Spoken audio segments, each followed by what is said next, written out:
Hey from the ever so busy Paranaque Speedway! What is up, Philippines? I haven't been riding much since I got back. This will be one of my first time riding to work. Okay, I just done like random weekend rides so far. One to a family reunion in Angeles, Pampanga. The Litas ride, the bikes and breakfast, that was last weekend. Anyway, today, yes, let's get back to work. I gotta get back to work. I gotta make some money. And I have to vlog.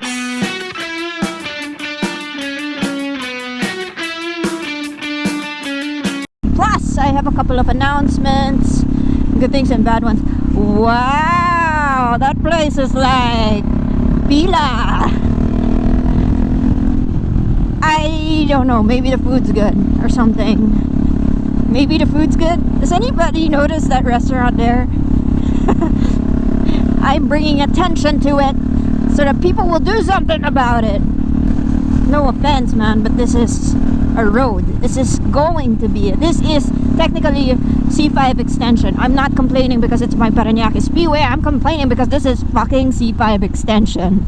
You know, C5 is a highway. This is supposed to extend the highways, or I don't know.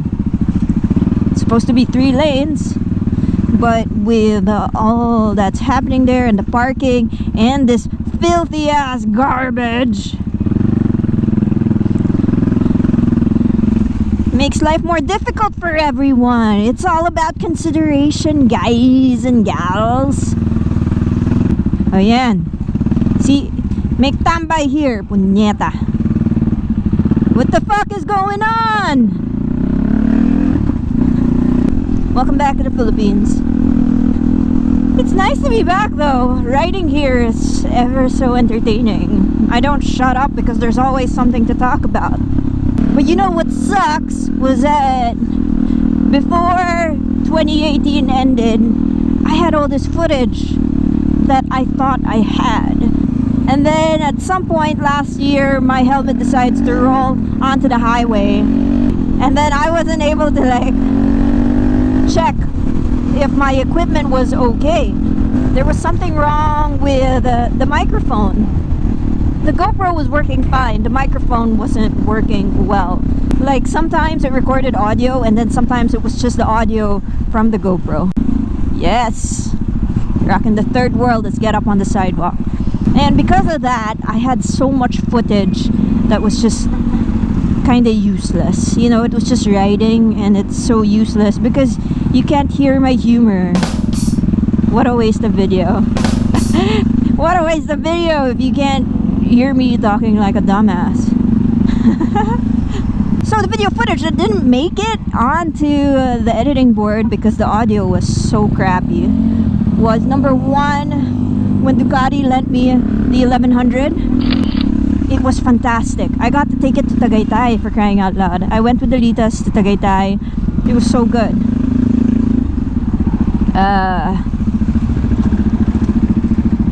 I liked it, really.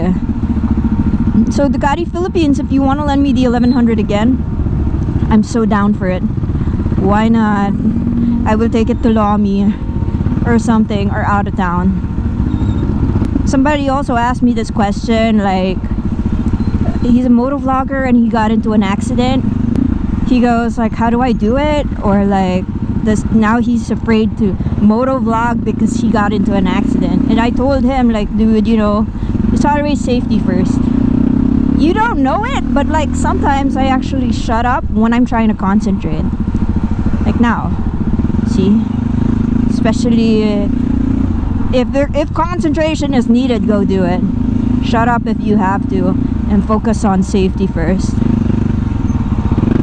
So anyway, the Scrambler 1100, which was such a fantastic bike, especially if you come from like a Scrambler, like coming from the Scrambler 62, it was like, I'm bitten na. I'm so sorry, Cookie. You're not here anyway, so that's okay. You're not here anyway to hear this. It was so good. It was like, if you're wanting to upgrade from a Scrambler 400 or a Scrambler 800, it would be good to try it out. And it's because it's an 1100, it wasn't even that heavy. It was a little high, but very manageable. Power to weight ratio was pretty damn cool. And they had features that I like. Like, finally, it's like gear shift indicator, ride-by-wire, temperature gauge. It's like all of a sudden, all this stuff is loaded onto it, and then it makes me feel bad about my Scrambler 62. Not really. I still like mine. You know why? Because mine looks kick-ass. Booyah! So there was that opportunity from Ducati Philippines. I would like to say thank you so much, really, to Ducati Philippines for letting me try out the 1100, for letting me get a taste of that, because now I want it. No. It's not a bike that I would buy because, again, I'm not in the market for a classic looking bike. And then after that, okay, there's Ducati Track Day. So I'm like, woo, Ducati Track Day! Why not? You gotta love it. So it was time for Cookie's turn on the track. Yes, track day almost in session. Just inspecting the bikes and readying them up. There's mine. Woohoo.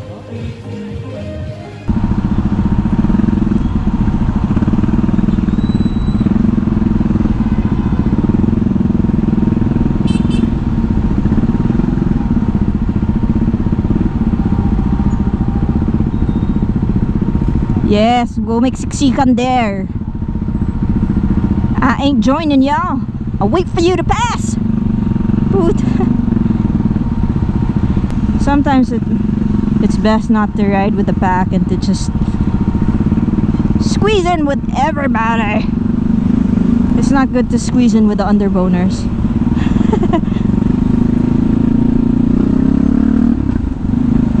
It's too many underboners in one spot. Oh god. Oh yeah, what was I saying? Yeah, Ducati Track Day, and I took Cookie and Scrambler on the racetrack. It was raining, what a bummer, but so I wasn't able to really push. But it was a great experience, and I can say that the Scrambler on the racetrack, on the twisties, very nice. I really enjoy that motorcycle. The motorcycles that I own, I have no regrets buying any of them, because they're all pretty damn good. That's the thing, when you go look for a motorcycle, you gotta know what you're buying. You gotta know what you want. So I knew what I wanted. I wanted a modern classic that time. I wanted a classic looking bike, something that I could customize. I got the Scrambler 62. I wanted an everyday bike, something that's sporty and that can double up on the highway, because I take the expressway almost every day. And that was this, the KTM Duke 390. And when I got the Kawasaki KSR, it was like a learning bike for me. I wanted something small and fun and easy, but I didn't want a scooter. And there you have it, Kawasaki KSR 110. Anyway, so back to Ducati Track Day. That was so much fun. And then they had demo bikes, and there was an 899 Panigale up for demo, the older version, not the V4. And then they had like a whole line of Panigale V4s there, because the following day was the Panigale V4 experience. I didn't sign up for it because I didn't have the money, but when I was there, Ducati Philippines asked me, do you want to try the V4? Ah! Hell yeah! Hell yeah, I want to try the V4! I was drooling over that motorcycle since the Inside Racing Bike Fest. Of course I wanted to try the V4. What is this traffic? A little bit flooding here. I hope they're clearing this area out. It's difficult when it's flooding because you can't see like the grooves and all, so it doesn't work. I hopped on to that Panigale V4 in my Scrambler clothes. It was dope, dude. So good. Oh my god, when I saw the TFT screen and when they were making the necessary adjustments to make the bike friendly for me, I was just like, holy shit, this is the most high-tech motorcycle I have been on since the 790 Duke. What the friggin' hell? Oh my god, when I got home after trying the V4, I knew I wanted one. I want it so bad. I knew I wanted that V4 so bad. Like, please God, give me a V4. Or make me earn enough money to afford the Panigale V4. And you know, I got to try it on the friggin' racetrack. It's funny having a camera here because it's like I'm talking to people. I got to try the V4 at the racetrack. How dope was that? I mean, you don't want to try the Panigale V4 in traffic, right? You want to try that thing on the racetrack because that's where you can feel what it's built for.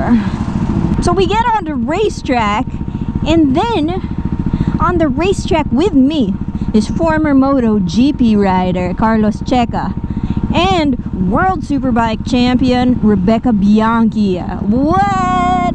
So I'm like tailing the pack. I'm like way back because I'm last. Because I'm not so confident on it. So anyway, I was last.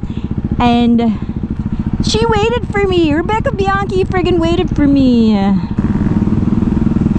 Oh, why'd you make a fucking right there? Asshole.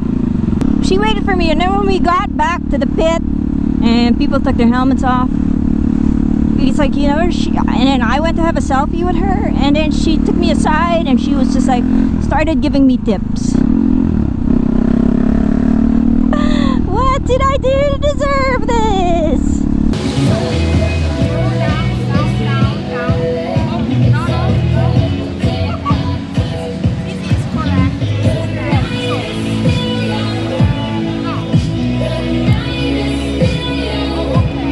I was so happy that day. I went home and I was like, I'm in big trouble because now I want a new motorcycle. I always say that 2019 is the year of the sports bike. Why not? Let's just add variety to the garage and get a sports bike. Yeah?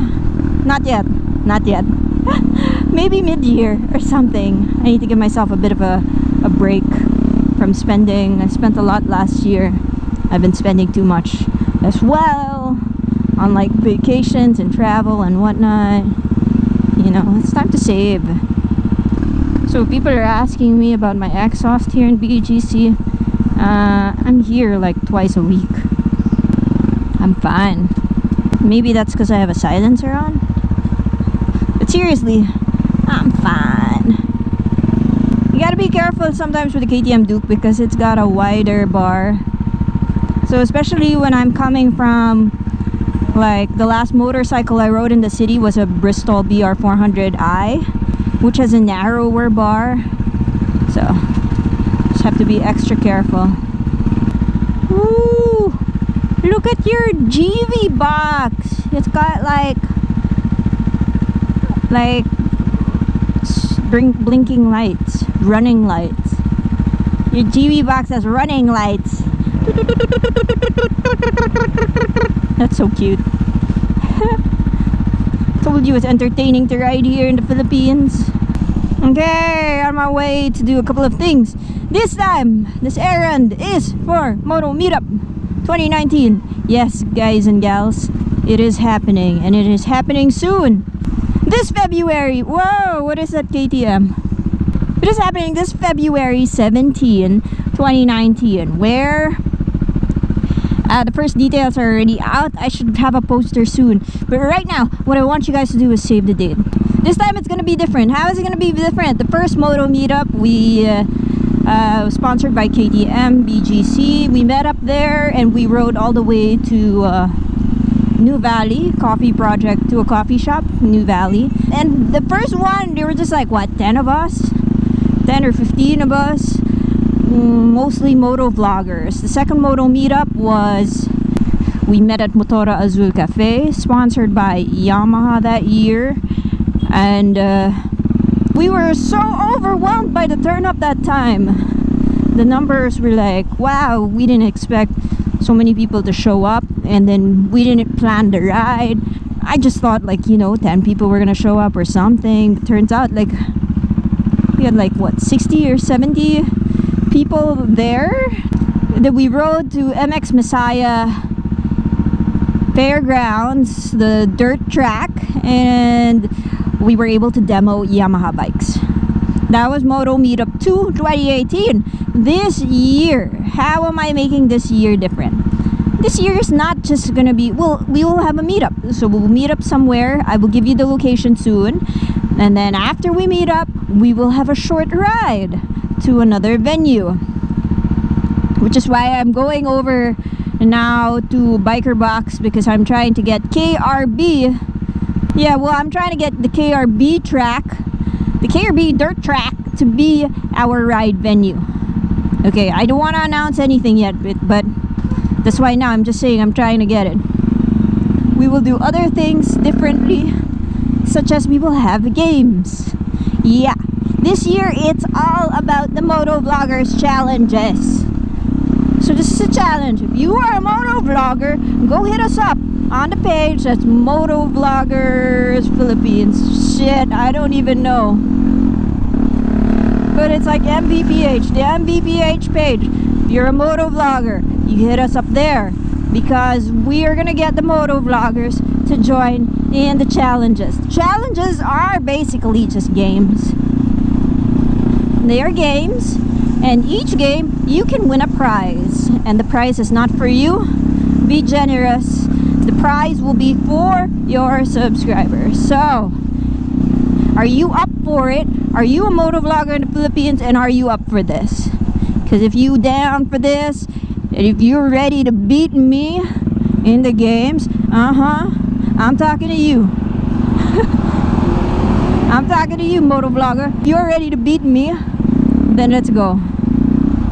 Then let's get it on!